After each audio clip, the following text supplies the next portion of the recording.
Un gusto saludarles nuevamente, estimados alumnos. El tema de esta presentación es estadística inferencial.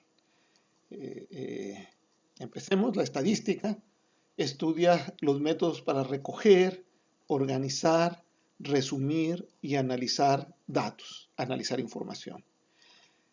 De manera que nos permita sacar conclusiones válidas y para con esto tomar decisiones razonables. La estadística, esto ya lo vieron hace 2 clases, repasando un poquito. La estadística, como ustedes ya lo vieron y ya lo saben, puede ser estadística descriptiva o deductiva, y la estadística inferencial o inductiva. La estadística es descriptiva o deductiva, ya la revisaron hace 2 clases, ahora nos vamos a centrar en la estadística inferencial o inductiva, pero tenemos que repasar un poquito de la estadística descriptiva para poder entrar a la estadística inferencial. La estadística descriptiva o deductiva incluye los métodos que nos permiten organizar, resumir, analizar y presentar un conjunto de datos de manera que sus características se vuelvan evidentes, se hagan evidentes. Organizar, resumir, analizar y presentar datos. Pueden ser técnicas numéricas como frecuencias absolutas, porcentajes, medias, medianas, desviaciones estándar, rangos, cuartiles, etc. Técnicas tabulares, diferentes tipos de tablas. Técnicas gráficas también, diferentes tipos de gráficas, histogramas, gráficas de barras, gráficas de pastel, gráficas de caja, gráficas de dispersión, etc. La estadística inferencial o inductiva, en cambio, usa la teoría de las probabilidades para generalizar las características de una población a partir de las características de una muestra representativa. Es decir, de los resultados obtenidos de una muestra, es decir, de lo particular, generalizamos hacia la población. Es decir, utilizamos estadísticos muestrales, los resultados obtenidos, analizados estadísticamente de una muestra, para obtener conclusiones sobre los verdaderos parámetros de la población, de lo particular a lo general. Es decir, en otras palabras, cuando a partir del conocimiento obtenido de una muestra pretendemos caracterizar a la población. Es decir, en la parte de la estadística que se refiere al proceso de hacer generalizaciones sobre las propiedades del todo, es decir, de la población, partiendo de lo específico de la muestra. Es decir, a partir de los resultados de la muestra, los específicos, hacemos generalizaciones para hacer estimaciones sobre las propiedades de la población. Como se hacen generalizaciones, es decir, estamos haciendo inferencias, esto lleva implícitos una serie de riesgos y tenemos que tomar ciertas medidas para reducir el riesgo, para reducir esos riesgos. De manera que, y una de esas primeras medidas es para que las generalizaciones, es decir, las estimaciones de las propiedades del todo de la población, para que las generalizaciones sean válidas, la muestra debe ser representativa de la población. O sea, la representatividad de la muestra, ya lo vieron ustedes en la clase anterior con el tema muestra, muestreo, técnica de muestreo y tamaño de la muestra. Y en sus particularidades, desde el punto de vista particular, la estadística inferencial incluye estimaciones y contrastación de hipótesis. Por ejemplo, estimar una media, estimar una mediana, estimar desviaciones estándar, estimar rangos, etc. Y incluye la contrastación de hipótesis, es decir, contrastar una hipótesis, para hacer un análisis de contraste de hipótesis para rechazar o no rechazar una hipótesis nula, como veremos en un momento. ¿Qué necesito saber para seleccionar una prueba estadística inferencial? 3 datos, fíjense, muy sencillo, 3 datos para seleccionar mi prueba estadística. El primer dato, el tipo de variable, es decir, la escala de medición de las variables que voy a contrastar o de la variable que yo voy a contrastar. Casi de manera gruesa, si es cualitativa o cuantitativa. Ustedes saben, ya lo estudiaron, tenemos escala de medición nominal, ordinal, de intervalo de razón. Aquí nos interesa si es cualitativa o cuantitativa.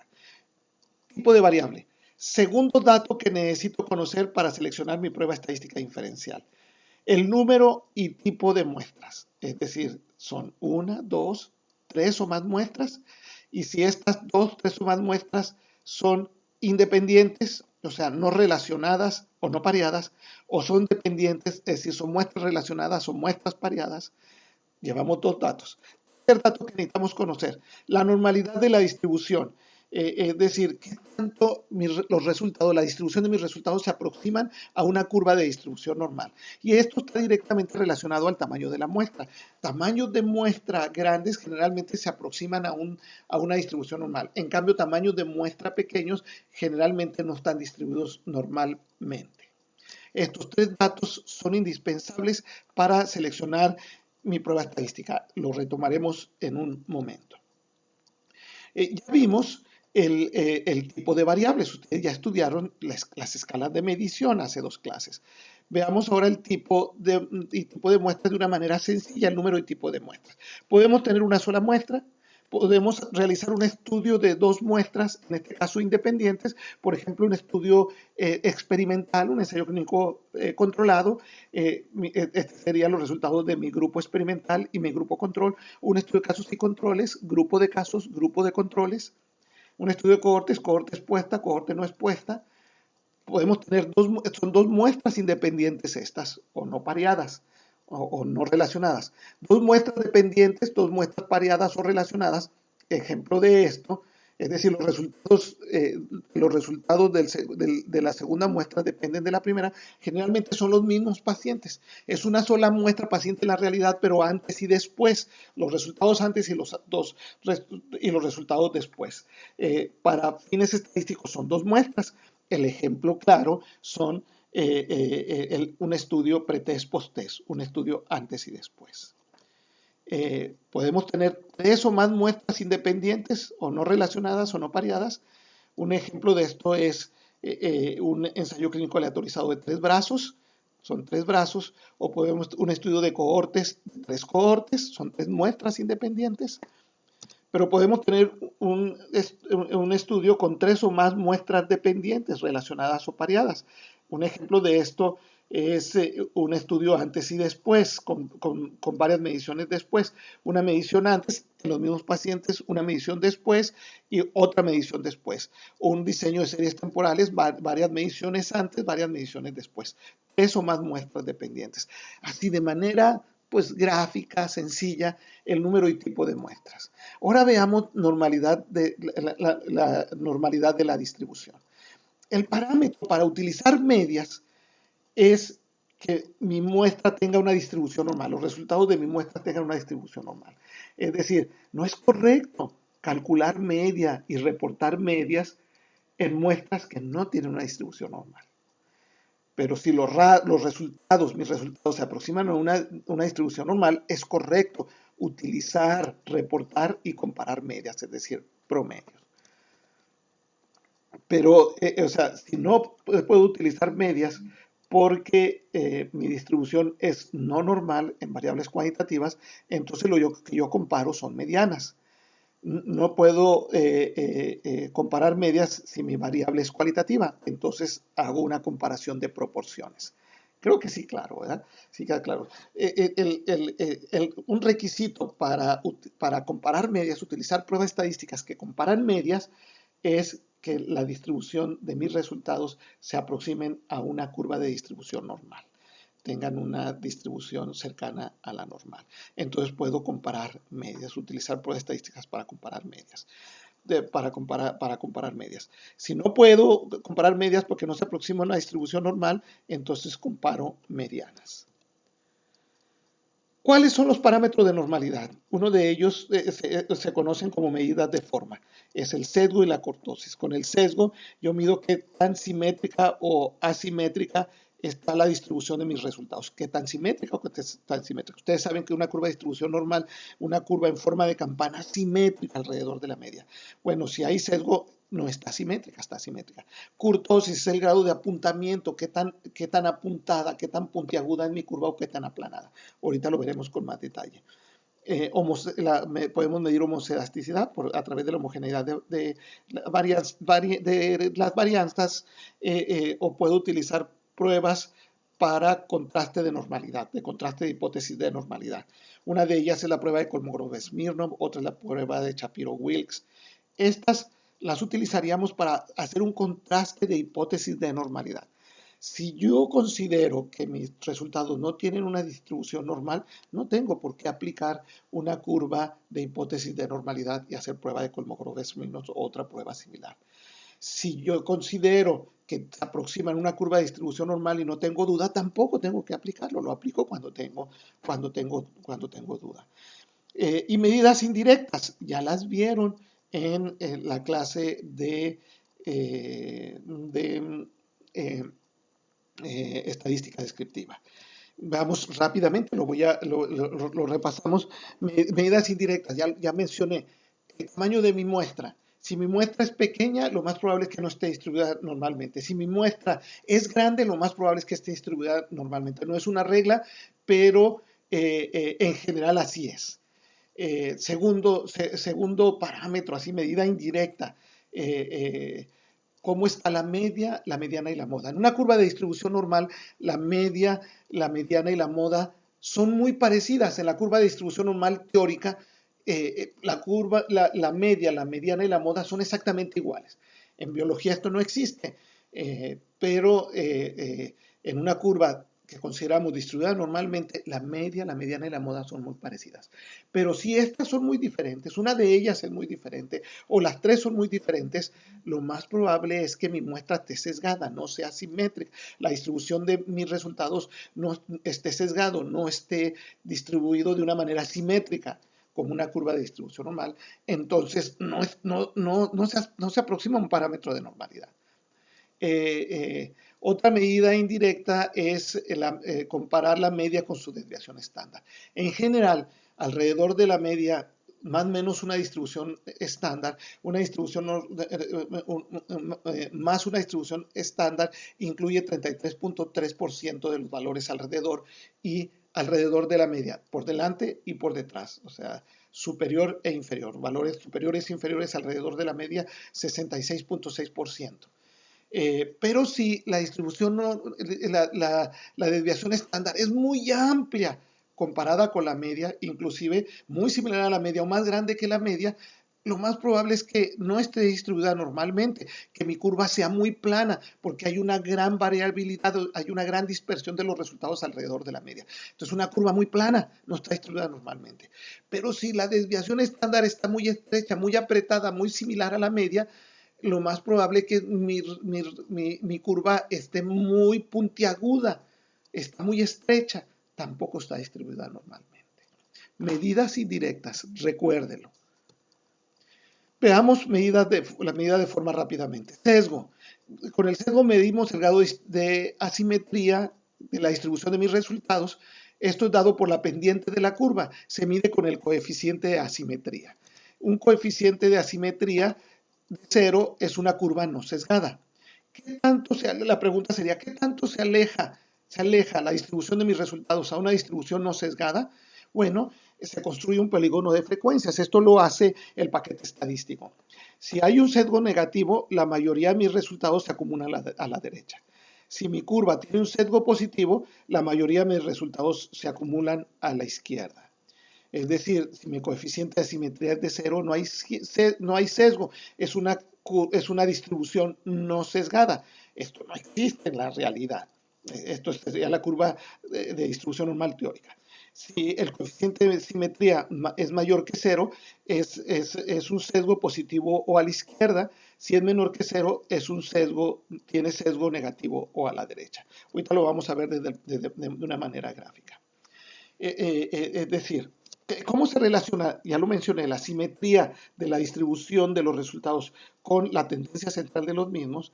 Es decir, una curva simétrica sin sesgo, la moda, la mediana y la media son iguales o muy parecidas.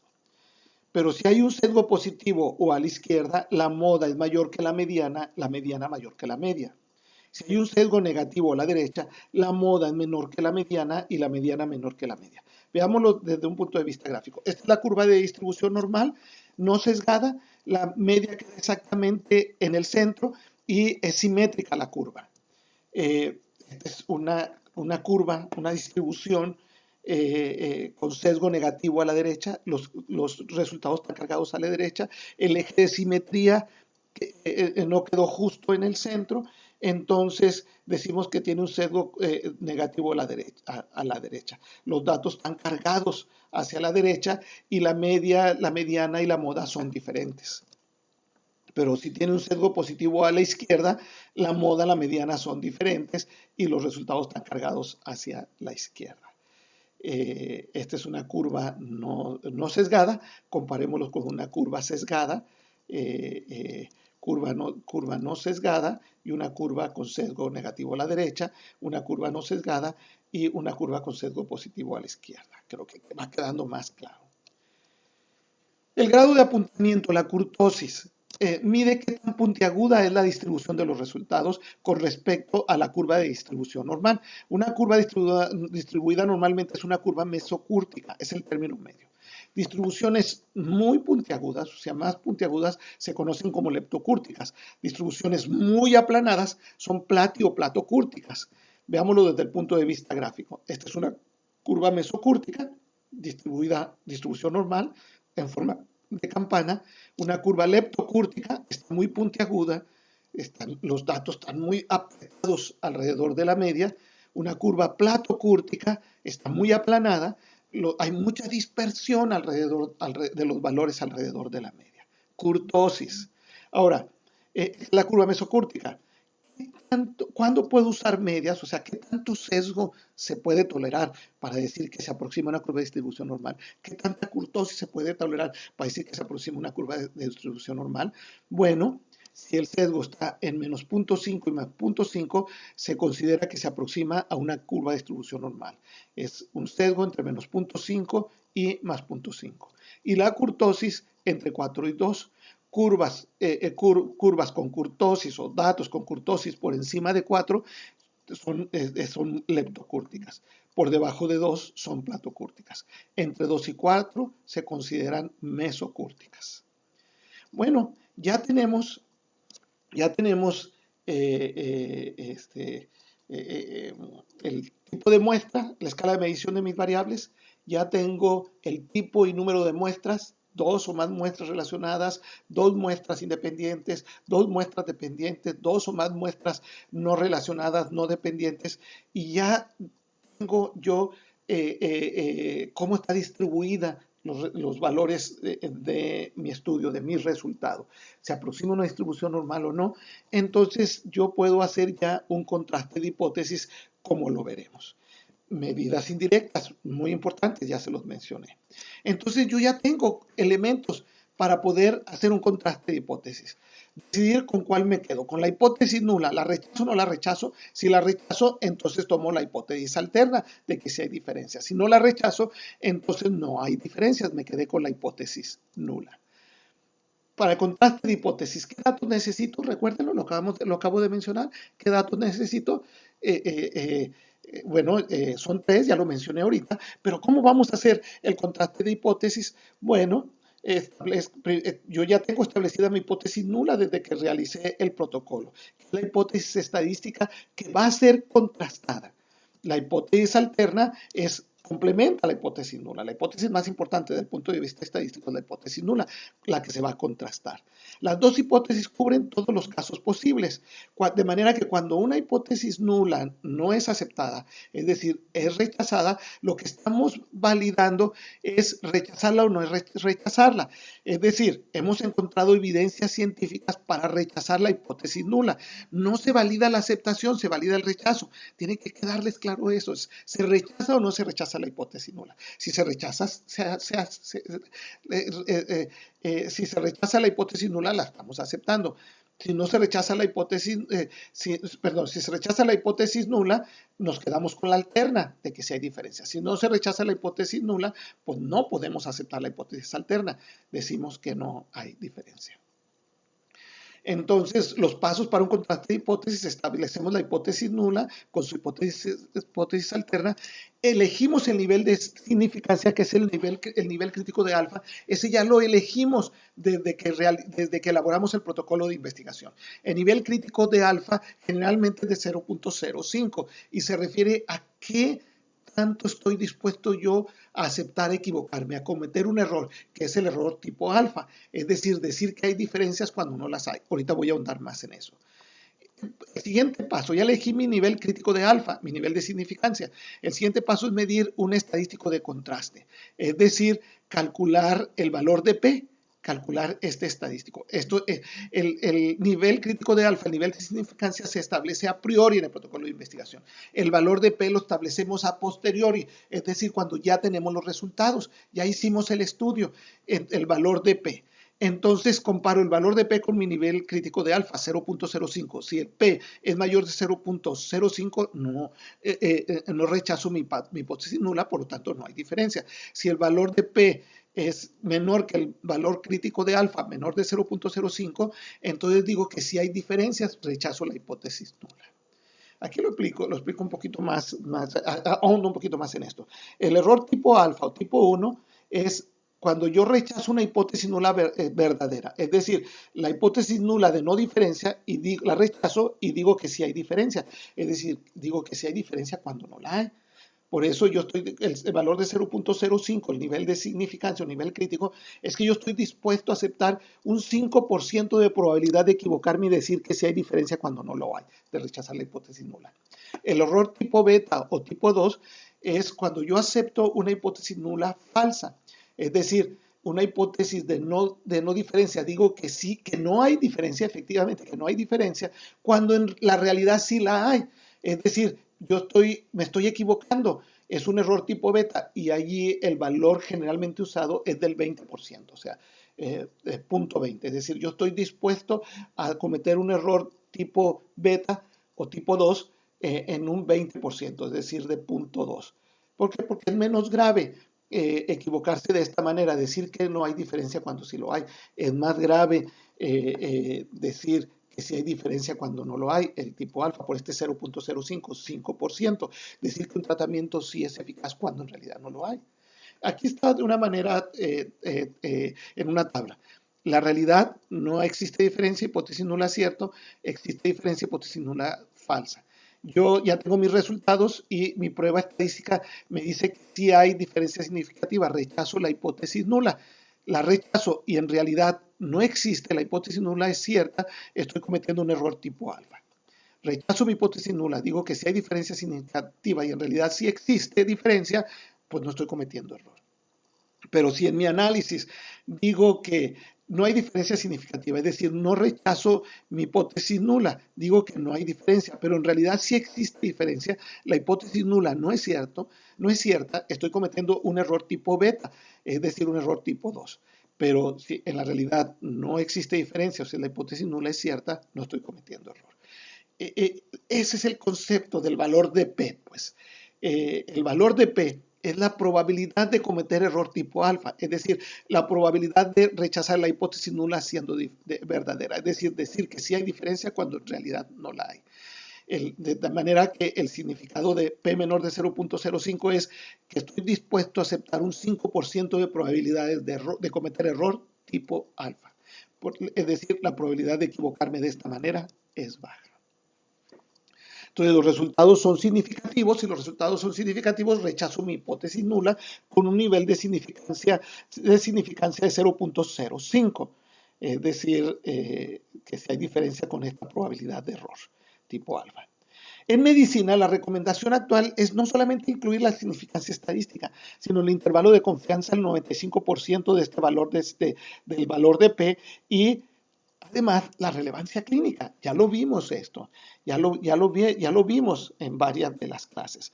Es decir, a veces la significancia estadística no nos dice mucho y yo necesito medidas de relevancia clínica, como cuáles, como el riesgo relativo, la reducción relativa del riesgo, el riesgo absoluto del riesgo, el número necesario de tratar en ensayos clínicos aleatorizados, o bien el riesgo relativo, la razón de momios en estudios observacionales analíticos. Continuamos. Entonces, la significancia estadística no es una garantía de calidad, solo cuantificamos hasta qué punto la variabilidad de los resultados obtenidos con la muestra, la variabilidad puede ser responsable de los resultados, es decir, los resultados fueron debidos al azar. Solo ayuda a tomar la decisión de rechazar o no la hipótesis nula, con un nivel de seguridad determinado previamente, un nivel de significancia. Tiene limitaciones en la aplicación clínica, ya se los mencionaba. Entonces, para seleccionar mi prueba estadística, los 3 parámetros que necesito, ya se los mencioné, los 3 datos, si la escala de medición de mis variables es cualitativa o cuantitativa.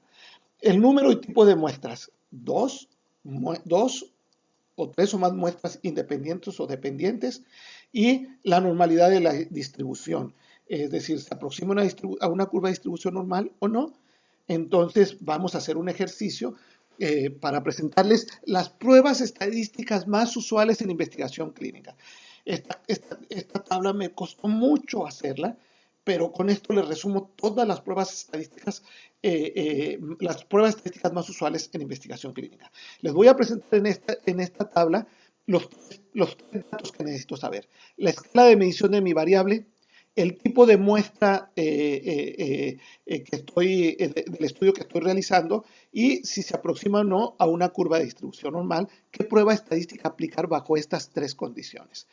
Un signo de número significa cuantitativa, nom significa nominal o cualitativa, in significa muestras independientes, dep significa muestras dependientes. Primero, es un estudio en el que la variable que voy a contrastar es una variable cuantitativa. Y es un estudio, voy a contrastar 2 muestras independientes. Ya lo dije, como un ensayo clínico aleatorizado, un grupo, una muestra que es el grupo experimental y otra muestra que es el grupo control, o casos y controles. Y los resultados se aproximan a una distribución normal. ¿Qué prueba voy a utilizar? La prueba TED-Student para muestras independientes. Se conoce también como la prueba TED-Student no pareada o para muestras no relacionadas. Primera prueba. Segundo, voy a contrastar una variable en escala cuantitativa. Son 2 muestras independientes, como el ejemplo anterior, pero mis resultados no se aproximan a una curva de distribución normal, de acuerdo, ya lo vimos. Que voy a utilizar una prueba no paramétrica, porque no puedo contrastar medias. La prueba TED-Student contrasta medias, y la utilizo porque puedo contrastar medias porque tienen una distribución normal mis resultados.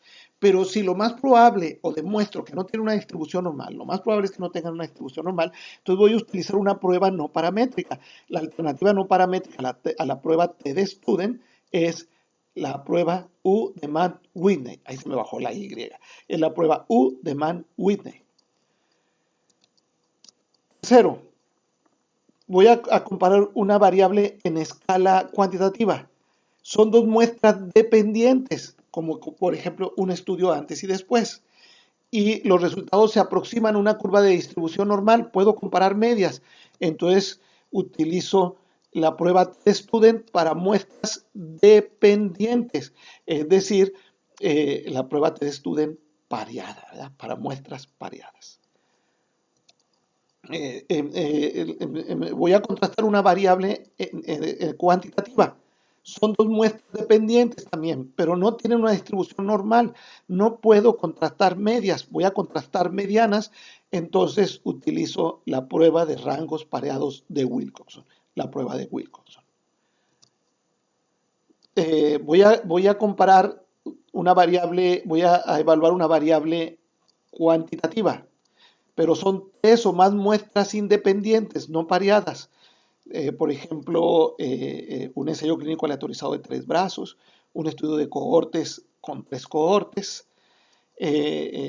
o por ejemplo voy a comparar una muestra de pacientes con desnutrición, con peso normal y con sobrepeso y una muestra con obesidad. Son 4 muestras. Voy a comparar, no sé, por ejemplo, los niveles de colesterol, los niveles de triglicéridos, son 4 muestras independientes. ¿Qué prueba estadística voy a utilizar ahí? Es ANOVA para comparación de medias. ANOVA para comparación de medias. Mi variable que voy a evaluar es cuantitativa. tres o más muestras independientes, pero no tienen una distribución normal, entonces voy a utilizar el ANOVA de Kruskal-Wallis. Es ANOVA de Kruskal-Wallis.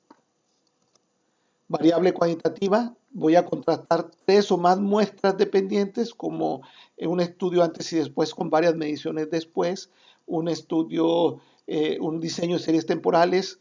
Los resultados tienen una distribución normal, entonces voy a utilizar análisis de varianza en bloques. Es un análisis de varianza para comparar muestras relacionadas. Voy a evaluar una variable cuantitativa. Son tres o más muestras dependientes también, o relacionadas o pareadas, pero no tienen una distribución normal, entonces voy a utilizar el análisis de varianza para mediciones repetidas de Friedman, ANOVA de Friedman. Voy a contrastar dos muestras, dos variables cuantitativas, puede ser una muestra, dos muestras, más muestras, tiene una distribución normal. Voy a utilizar el coeficiente de correlación. Voy a calcular el coeficiente de correlación.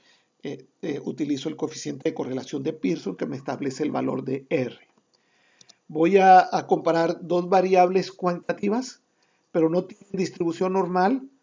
Voy a utilizar el coeficiente de correlación de Spearman. Coeficiente de correlación de Spearman, grábenselo. Voy a contrastar variables en escala nominal. Variables en escala nominal son, o sea, cualitativas. En escala cualitativa son dos o más muestras, pues no van a tener distribución, no aplica lo de la normalidad, entonces voy a utilizar la prueba de G cuadrada o de Chi cuadrada. Voy a contrastar variables en escala nominal, dos o más muestras, pero la Chi cuadrada es cuando son muestras grandes, no lo mencioné, son muestras grandes, es decir, generalmente puede ser mayor de 30, pero en realidad lo que se espera es que el paquete estadístico nos dice si hay valores pequeños, generalmente menores de 5, en algunas de las 4 celdillas o en algunas de las celdillas, en las tablas de 2x2 o de más de 2x2. Pero si la muestra es pequeña y hay valores pequeños en algunas celdillas, generalmente menores de 5, entonces, y es una tabla de 2x2, o sea, comparo dos variables dicotómicas, entonces voy a utilizar la prueba de la probabilidad exacta de Fisher o la prueba de G cuadrada con corrección de Yates. Se escribe con corrección de Yates. Estas son las pruebas estadísticas más utilizadas en investigación clínica, además de las que ya vimos en estudios observacionales y en estudios experimentales.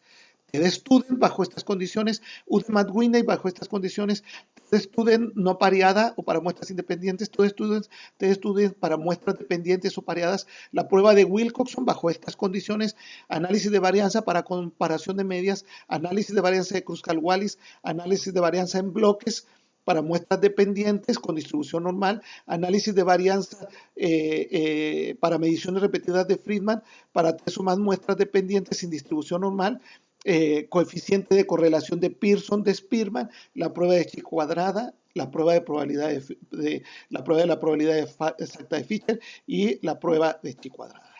Estas son las pruebas. Grábense